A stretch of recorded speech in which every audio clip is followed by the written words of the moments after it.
Hey, what's up guys? The top ranked Hound player in the world just reached number 1 and 2 in Clash Royale using this deck. This Hound balloon deck is adapted to create the maximum amount of opportunities on offense. Instead of relying on slower and defensive cards like Tombstone and Valkyrie, you're going to have Inferno Dragon, Evolved Barbarians, and Skeleton Dragons always built for counter push, which your opponents have to respond to, and if they don't, they'll take considerable damage.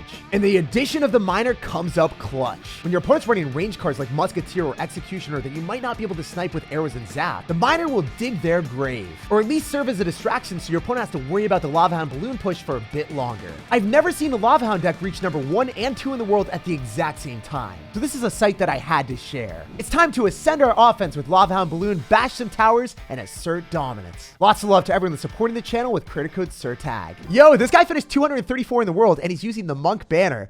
So you know what? The good thing is the Monk doesn't really matter to me. Are you really going to try to reflect back at an Inferno Dragon? I'm sorry to say that that doesn't work. You kind of delay and procrastinate your problem as the Inferno Dragon ramps up, and as soon as the Monk is done meditating, he feels the full force of the heat.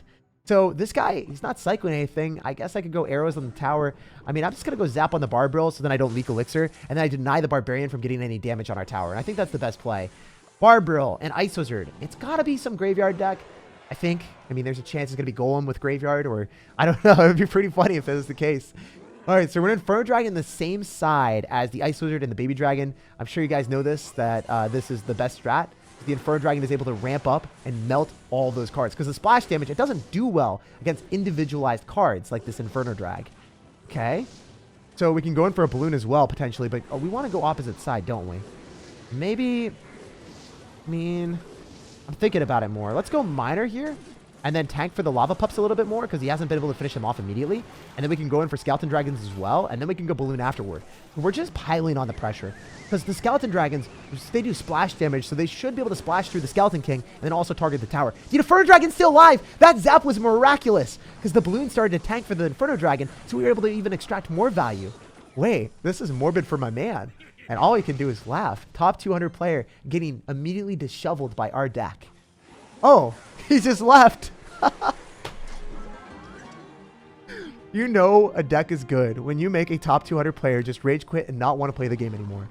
He lost so much of his tower because he had no power to defend the Inferno Dragon. Josh just got deleted from the game as we collected each one of his crowns. Gotta love comfortable and clean wins against top tier players. And we've flown up to 3,500 in the world. We got a game against someone with the Golden Knight banner. The Golden Knight's got a stunning smile and he kind of had a shine to it, a little bit of a glimmer.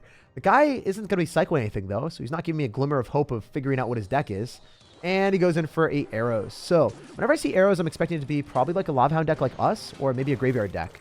Generally, Skeleton King plus arrows means graveyard or Hound as well. So, I mean, we are fulfilling the mission of guessing out what his deck is. I'm going to Inferno Dragon in the back, melt the Skeleton King, and then maybe go in for a Hound in front, depending on what we're feeling.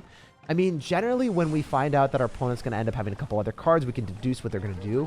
And now, after seeing the Ice Wizard, we know for a fact that he's going to be running a graveyard deck. There's no Ice Wizard Hound deck in existence that I've seen. Also, we can go for a zap to reset the Inferno Dragon, and I think that's going to be well worth it. Oh, come on. I thought he would have poison. Poison would kill our unit slowly, and we would get so much value while it happened. But he actually somehow fumbled together a fireball in his deck. I really wasn't prepared for that, not going to lie. Anyway, we're going to go for Barbarians relatively early on just to go and squash the Skeleton King before the souls get sucked up, and then he goes in for the ability, and then just makes our life way more difficult than it needs to be. All right, so I could go for a Balloon, and I could go for a Miner on the left-hand side. I can go for Inferno Dragon Miner. Generally, whenever you're playing against someone with Splash Shard, they're going to have like Baby Dragon, Ice Wizard, Mighty Miner, Skeleton King, like those type of cards, right? And those cards don't do very well into Inferno Dragons. The Inferno Dragon will melt each one of their Oh, come on. I was going to say individual cards.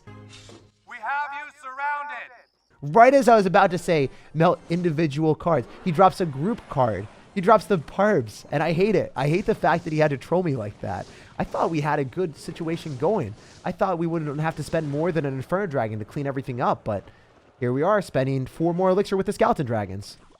All right, we could go for a zap to reset the Inferno Dragon just to guarantee that we win that interaction and then maybe force out some extra. But I'm just trying to figure out a universe where I can go in for our Evolved Barbarians against the Graveyard, because that's what you really want. Regular Barbarians, you're still going to take upwards of 1,000 damage. Evolved Barbarians, so good against cleaning up Graveyard. So that's one of the reasons why we wanted to have this type of card cycle. So I'm going to evolve Barbarians on the graveyard whenever I get the chance with our Inferno Dragon cleaning up the Skeleton King. We've got a Lava Hound Balloon push rolling in the other side. And then I can go for a Miner directly on top of the Ice Wizard. We know for a fact that he's going to have to go in for like a Tornado on the Balloon.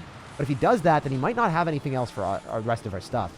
Dude, you're really going to make me zap here on defense against an Inferno Dragon? Wait, I think we're going to snag his tower. Let's go, baby. We got this game locked up. There's no way he's able to break through. If he goes in for a graveyard, he's going to go head first into Barbarians. I think he's going to do it. I don't know. Maybe he's just going to give up. Maybe he's going to get 3-crowd by the Lava Hound. But whatever it is, the game's over. Always a satisfying victory, leaving your opponent in a burst of flames. This guy was dropping the "this is fine" emoji when it totally wasn't. After burying our graveyard opponent, we're at 2,100 in the world. We got a game against someone that's pretty young. Hopefully he makes some foolish and outlandish mistakes. So maybe he's going to be inexperienced with wall breakers. Maybe he's going to go in for like, I don't know, like a Knight at the River randomly instead of dropping a Miner. Yeah, he doesn't do it. I was kind of hopeful. I was optimistic. Oh, that was a Miner in the back, not protecting your magical archer. Do you not care about the magic man? Did you not have a plan to go and protect him? All right, we can go in for a Lava Hound in the back. I generally want to go on the same side that he does damage.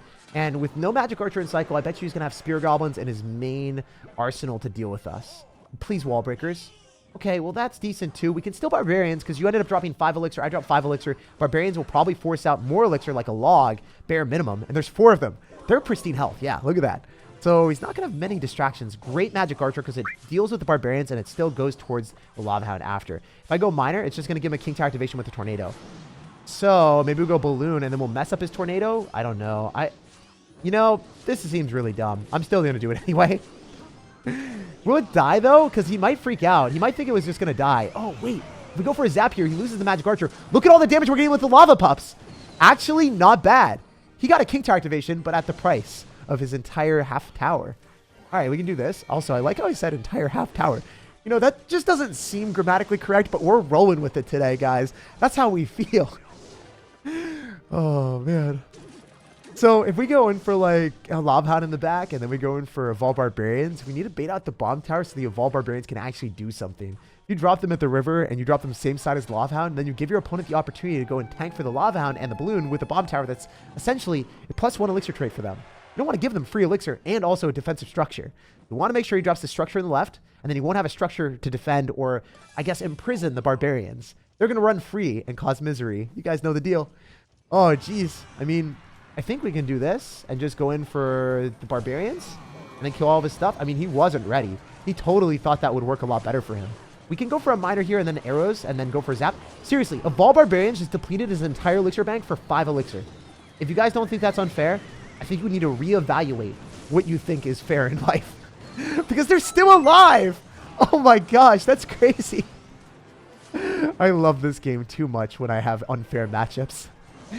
Okay, we're just going to let the wall breakers roll, I think. Or no, we're going to go in for this. Let's just go for Barbarians, kill that, and ignore the Miner, because the Miner doesn't do much. Then we go in for the Lava Hound. When you know that you put your opponent on a timer with a Lava Hound because they can't necessarily kill it because the Bomb Tower doesn't shoot up, then you can say, hey, I'm pretty content. I can peruse through and see what you're going to do. I don't really have to rush anything in this game. I'm going to go for a Zap, though, because Zap plus arrows does end up killing the Magical Man. I'm going to go Skeleton Dragons. I think I only kill one of the wall breakers. I think the other one connects. Oh, wait, seriously? Skeleton Dragons, if you drop them directly on top, they do that. That's nice. All right, we can go for arrows and a Zap, and we will be able to win the game. So I just want to keep applying pressure. So he has to use his Tornado. He has to use units on defense. Instead of trying to go in for an offensive play and trying to come back, he's just pressured defend the entire time. My man was stuck on his side while he watched his towers downslide. After making that Magic Archer player vanish, we're at 1,800 in the world. Yo, we got a game against KO. So we got to go and see what we can do. Definitely want to go for our Evolve Barbarians because we have our Inferno Dragon next on deck. And he's not cycling anything, so we're just going to chill a little bit, relax, vibe. I love his tower skin, by the way. I think like the half-broken sword or the sword in the ground from the Royal Ghost, it just looks sublime. You guys let me know down below in the comment section what your favorite tower skin is. His right now is definitely in my top 3. This guy is going to go in for a cannon here. I guess we can go for a Zap so the Miner can get a little bit of extra love. Maybe we can finagle our way through, get the Barbarians on the tower. Oh, wait, that's a ton of damage. That is really good. The great thing about delivery is it comes down so slow that it doesn't really prevent all of the damage. Even though it's a phenomenal card on defense, it just sometimes needs a faster shipping date, you know? All right, we can go in for the Inferno Dragon Lava Hound push in the right because he's going to... Oh, that sucks. Wait, maybe it doesn't suck. Can the Archer Queen not... Oh, I thought it was going to go on the left-hand side because it was targeting the Skeleton Dragons to the left. I got my hopes and aspirations up. just to get dragged down. Bro, that's ruthless. Okay, I mean, he's going to rail delivery on this, 100%. So there's really no point in doing anything else, right? Like, just let the rail delivery do its thing. And then barb. Yeah, I think we barb after. We got to. So if we speed race with our Vol Barbarians and Miner, we might be able to make something happen on the right-hand side because there's no rail delivery, no Archer Queen. So he's got to go like cannon. Maybe we can crush the cannon with a zap if we're super lucky. I don't know. I don't have full faith in this, but I have to. No! Evolve Skeletons. I hate you so much. Did they die to my tower? I think they do. I don't think they're going to reach my tower. If they did, they would proliferate and then surround my tower, and then I would be dead. So got to make sure that when you're playing against someone with Evolved Skeletons, that you don't cut it close. If you cut it close, you're better off just clicking a spell. Then they don't just go all jumbled all over the place. It's awful when that happens. All right, so what do we do here? Delivery's going to die. We're fine with that. We can set up another Lava Hound. The more Lava Hounds that we set up, the better. That's one thing that I've realized. And double elixir, we can easily afford the Barbarians when he goes Royal Hogs. If he splits them, I'm just going to fully concentrate on defending the right-hand side. Also, we can maybe go for a minor balloon push in left because he doesn't have Archer Queen anymore, and that might be his only anti-air answer besides cannon cycles. So I think that's what we're going to roll with. We'll just see how it works. He might cycle. Yeah, he doesn't even have cannon. What is bro doing right now? What is homie thinking? I mean, I don't know if he is. I think he's just having his tower sinking. So we're going to go for arrows because obviously we want to be able to one-shot the cannon with the balloon. And then we get it probably. I mean, almost certainly a lot of damage. Maybe go for another miner here. The Inferno Dragon's ramping up some serious heat in the right side. Please, come on. I think we're doing okay. I'm going to Lava Hound at the river on the right-hand side. Go in for an Inferno Dragon or Barbarians, depending on what we're feeling. Skeletons are split. I guess we got to go and split up our Barbarians too. Not the worst, but not the best. We need the Skeletons to not come through. Nope, those Skeletons need to get arrowed. Those Skeletons need to get arrowed immediately. I would have lost the game. I would have literally gotten 3 crowned by those things. Very good player, but if you recognize that your opponent has only one anti-air answer, whether it's an Archer Queen, Musketeer, or Firecracker, and you're able to go in for dual lane pressure and punish them with a balloon on the other side, they're probably going to be split up and they're not going to have enough to stop you. With our Miner and Balloon, we extracted all of his elixir in the left-hand lane, and then he felt the pain with the Lava Hound in the right. So Marco finished 258 in the world. You guys know the deal. Always playing against good players right now. Clash Royale has got my number. All right, so if I go in for like a Lava Hound in the back, it's a little bit scary just because I don't have my Barbarians, but he's going to go Dark Goblin, so I want to go in the same side and kill the Dark Goblin, stack up some stuff, and feel great about myself. So I'm going to go for Skeleton Dragons. The Bandit is definitely going to dash on my tower, and the Skeleton Dragon is going to get hit. That is not what I intended to have happen. I wanted the Dark Goblin to not do that to me. All right, we're going to go for a Miner. I don't love this. I really don't like this. It's going to do so much damage on my tower. Also, I guess, like... wait, we can go arrows. Not that bad.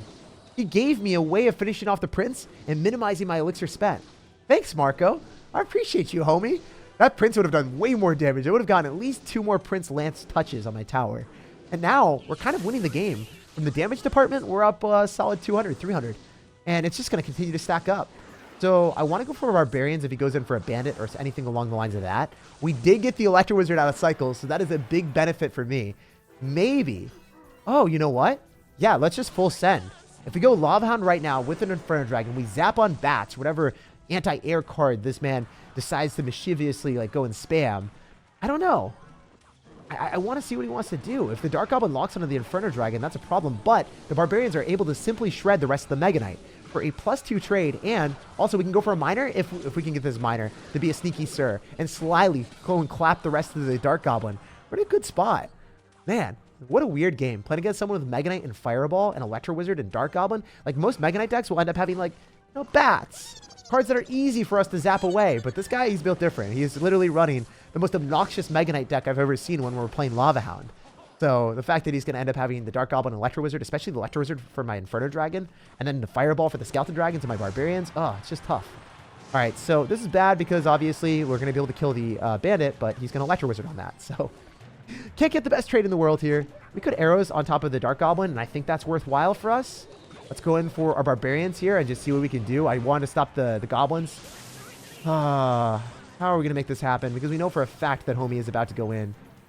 All right, what if we just go in for a Balloon right now, and then we go in for a Miner, and we sack the left-hand tower? We don't try to do anything stupid. That's probably the best bet. Snag the tower, feel good about ourselves, get that Balloon to soar to the moon with the value, and then maybe go in for like an Inferno Dragon, arrows, all that stuff. I mean, I should have played that a lot better, but the Mega Knight's not going to take my tower, so I'm not that scared of that situation. Maybe I should be more scared. We are able to kill the Electro Wizard. He's not going to 3-crown me or even come close. Let's go Balloon here. Go for a miner inside. And then no Electro Wizard in cycle, so that's good. What's he going to do? He's going to lose the tower to the miner. How's he planning on defending this? He's going to fireball. Now he doesn't have fireball for the barbarians. Yo, the balloon still got a hit on the tower too. What a sloppy game for me. But to be honest, I don't play Hound. And I'm playing into a bad matchup for Hound, and it's still working out pretty well. All right, I'm going to eat the entirety of that. Never mind. I'm going to go arrows after the bandit dashes on my tower to finish it off. That's good. We're vibing. We're chilling. We're in a decent spot, set up for success with the balloon. And then maybe we can go for like a miner. I mean, hypothetically, he should not be defending right now. He should just be going fully fledged on offense. If we go for a zap and the miner and Inferno Dragon are able to do enough damage paired with the bomb of the balloon, we might be able to win this one. It's tough, though. It's really, really tough stuff. Let's go barbarians here because we know he's going to go bandit, so we want the bandit to dash on the barbs instead of hitting my tower. So I'm glad I thought that one through. Otherwise, I don't know if we would be alive then.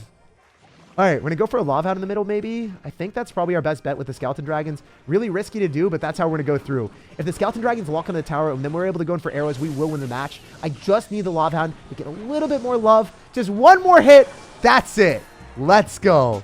We beat a top ladder Mega Knight player with a lot of answers to our air. But even in one of the worst situations with Dark Goblin, arrows, and Electro Wizard and Fireball, our Hound deck simply doesn't play fair. Like, subscribe for more daily videos, and have an amazing rest of your day.